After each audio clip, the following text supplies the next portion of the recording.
Bernard Guetta, invité de marque de la 6e édition de l'Escale du Livre. Le journaliste y présentait son dernier ouvrage, Le monde est mon métier, coécrit avec Jean Lacouture. L'occasion aussi pour le chroniqueur en géopolitique de donner son point de vue sur l'actualité récente du Proche-Orient. À plusieurs reprises, la diplomatie française a tenté sa médiation au Proche-Orient, souvent sans succès, que ce soit au Liban ou en Syrie. À quoi est-ce dû, à votre avis ? C'est dû au fait que, non pas une faiblesse de la France, il ne faut pas exagérer ça, surtout pas au Liban, là, la France garde une influence profonde, mais c'est dû au fait que tous les dossiers sont inextricablement liés dans cette région et qu'on en est arrivé à un point où il sera difficile, malheureusement, parce que ça complique les choses, de faire bouger un dossier sans faire bouger tous les autres. L'exemple du Liban est particulièrement probant de ce point de vue.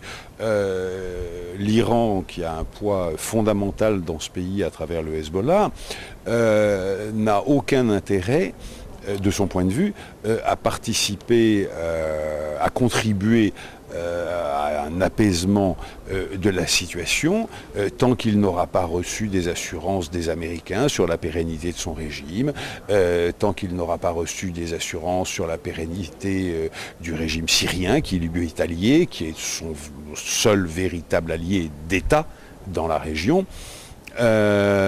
Et donc il y a sans doute une vanité à espérer résoudre le problème libanais en dehors du contexte régional. On a l'impression, en particulier avec la Syrie, que la diplomatie française ne sait pas vraiment sur quel pied danser. Elle ne sait pas s'il faut faire preuve de fermeté ou de dialogue. Le régime syrien en profite un peu, on a l'impression aussi, pour semer le trouble, et justement en parlant du Liban. Oui. Mais ça ne tient pas à une erreur ou à une faiblesse intellectuelle de la diplomatie française ou des diplomaties occidentales généralement parlant. C'est le problème avec ce régime syrien depuis toujours. C'est un régime qui ne cède rien. Rien. Ça tient à une chose très, très simple, c'est que ce régime est soutenu, ou plutôt s'appuie, sur une minorité dans le pays, et que les Alaouites. Et que donc c'est un régime en vérité à la fois très fort par sa puissance militaire et policière, par la répression qu'il exerce, et en même temps extraordinairement faible. Et c'est donc un régime qui ne peut rien céder. C'est pas qu'il ne veuille pas, c'est qu'il ne peut rien céder. Et tant qu'on n'a pas intégré cette dimension, on ne peut pas grand-chose. Or, le problème, c'est que dès qu'on intègre cette dimension, on en conclut qu'on ne peut pas grand-chose. Et donc, c'est très, très compliqué, la Syrie. La Syrie,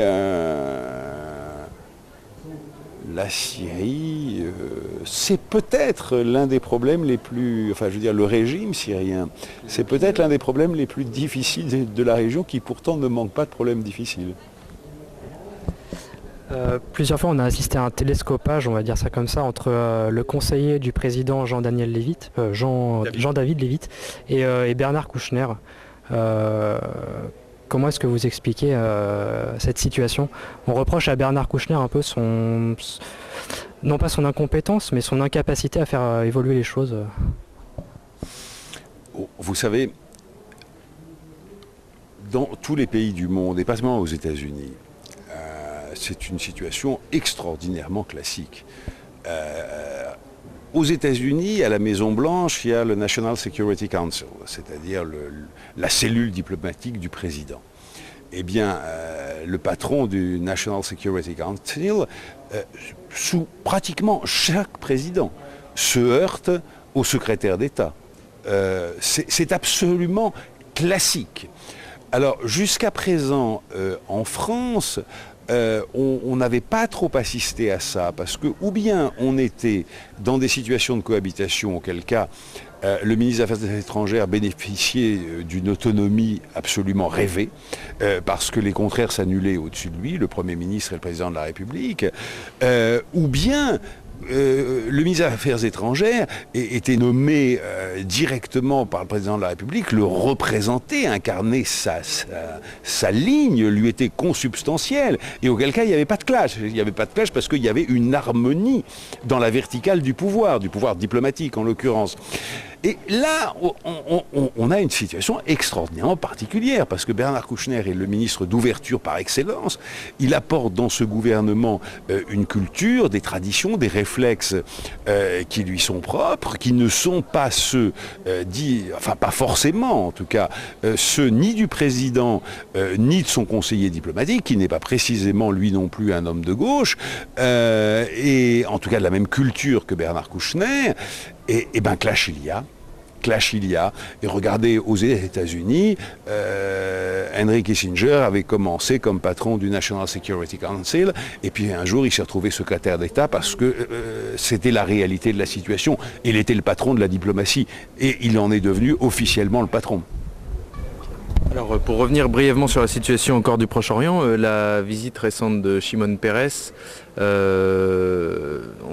que vous pensez que c'est un tournant dans la politique diplomatique française, avec une rupture peut-être avec la politique de Jacques Chirac qui était plutôt pro-palestinien? Vous ne croyez pas ça? Le rapprochement entre la France et Israël avait été amorcé par Jacques Chirac et Dominique de Villepin. Pourquoi? Parce que si la France veut pouvoir jouer un rôle au Proche-Orient, elle ne peut pas être en froid avec un des deux acteurs. Donc voilà, Kouchner, je pense, a eu raison de faire la visite qu'il a faite à la fin de l'été dernier à Bagdad, parce que pour la même raison, et il fallait parachever la décrispation avec Israël, parce qu'après tout, la France n'a jamais été à couteau tiré avec Israël, mais en revanche, la crispation était très grande. Ben voilà. Décrispation il y a, c'est une bonne chose, encore faut-il en faire quelque chose. Et ça, on attend toujours. Parce que finalement, Shimon Peres, le poids de Shimon Peres est très faible politiquement. Shimon Peres est un grand symbole.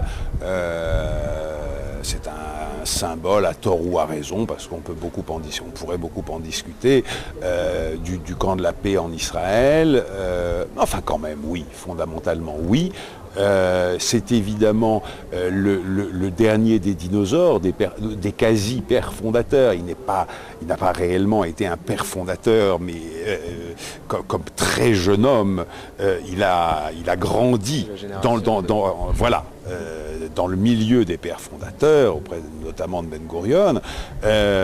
Et donc, à ce titre, il est le dernier des dinosaures des origines. Et donc, pour ces deux raisons, Peres, qui par ailleurs est un homme d'une finesse intellectuelle absolument remarquable, symbolise Israël, bien sûr que oui. Donc il était très bien de parachever ce réchauffement en recevant cet homme-là précisément.